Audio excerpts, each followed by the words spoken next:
ब्रह्मा मुरारी त्रिपुरान्तकारी भानु शशि भूमि सुतो बुधश्च गुरुश्च शुक्र शनि राहु केतव सर्वे ग्रहा शान्तिकरा भवन्तु। आदरणीय ज्योतिषज्ञ सुमित्रजनहरू, श्री राधाकृष्ण ज्योतिष परामर्श च्यानलमा यहाँहरूलाई हार्दिक स्वागत तथा अभिवादन गर्दछु। म प्रस्तुता वैकुण्ठ शरण खतिवडा। सदा जस्तै आज पनि म नयाँ एपिसोड लिएर आइरहेको छु। 2082 साल वैशाख महिनाको मिथुन राशिको राशिफल लिएर उपस्थित भइरहेको छु। मिथुन राशिका जातकलाई यो महिना कस्तो रहेको छ भन्ने सन्दर्भमा यहाँहरूले स्पष्ट रूपमा बुझ्नुहुनेछ। लग्नेश बुध उच्च भएर कर्मस्थानमा शुक्रसँग बसेर नीच भङ्ग राजयोग बनेको हुनाले यो महिना करियरको लागि अत्यन्तै राम्रो योग बनिरहेको छ। यदि कोही जागिर खान खोज्दै हुनुहुन्छ भने तपाईलाई जागिर लाग्ने प्रबल सम्भावना छ। कसैको प्रमोसन हुने योग छ भने त्यो पनि प्रबल सम्भावना रहिरहेको छ। र त्यस्तै शनि र राहुको पनि त्यही युति बनेर श्राप योग बनेको र बुध पनि साथमै बसेर जड योग पनि निर्मित भएको हुनाले अलिकति टाउको तात्ने दुख्ने यस्तो समस्या भने यहाँहरूलाई यो वैशाख महिनामा हुनेछ। र त्यस्तै दोस्रो योग अत्यन्त सुन्दर रहेको छ।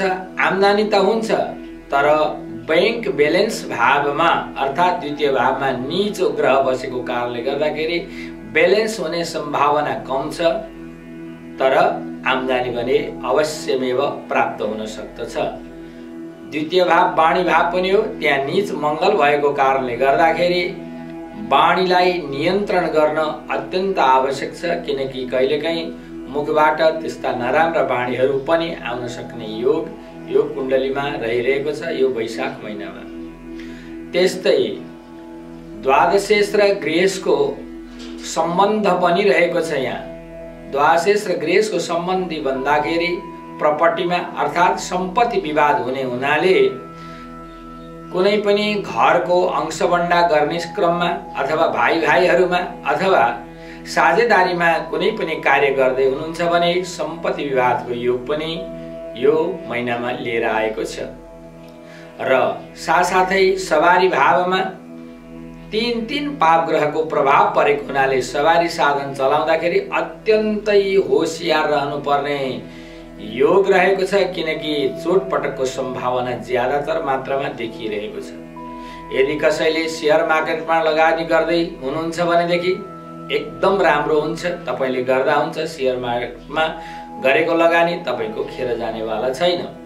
यदि कसैको विद्यामा परीक्षामा पास हुने परिस्थिति बनेको छ, तपाई परीक्षा दिँदै हुनुहुन्छ भने अवश्यमेव तपाईको विद्यामा उन्नति हुने प्रबल सम्भावना रहेको छ।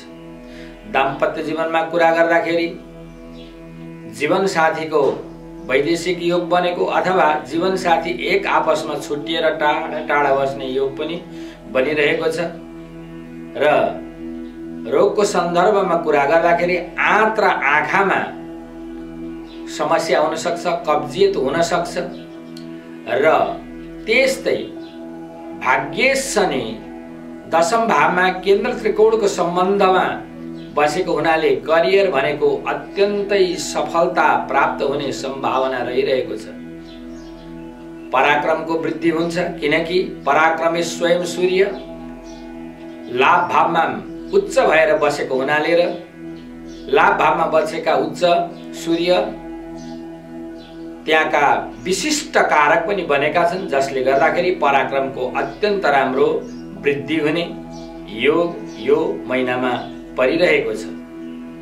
मैले यहाँहरूलाई 12 राशिका राशिफल दिने क्रममा दिनदिनै प्रतिदिन भिडियो प्रस्तुत गरि नै रहेको छु। यहाँहरूले कमेन्ट गर्न सक्नुहुनेछ। तपाईको कमेन्ट नै मेरो भिडियो बनाउने एउटा माध्यम बन्नेछ। र धेरै भन्दा धेरै नयाँ हुनुहुन्छ भने सब्स्क्राइब, लाइक र सेयर गरिदिनु होला भन्दै मेरा वाणीलाई यही विश्राम गर्छु। जय श्री राम।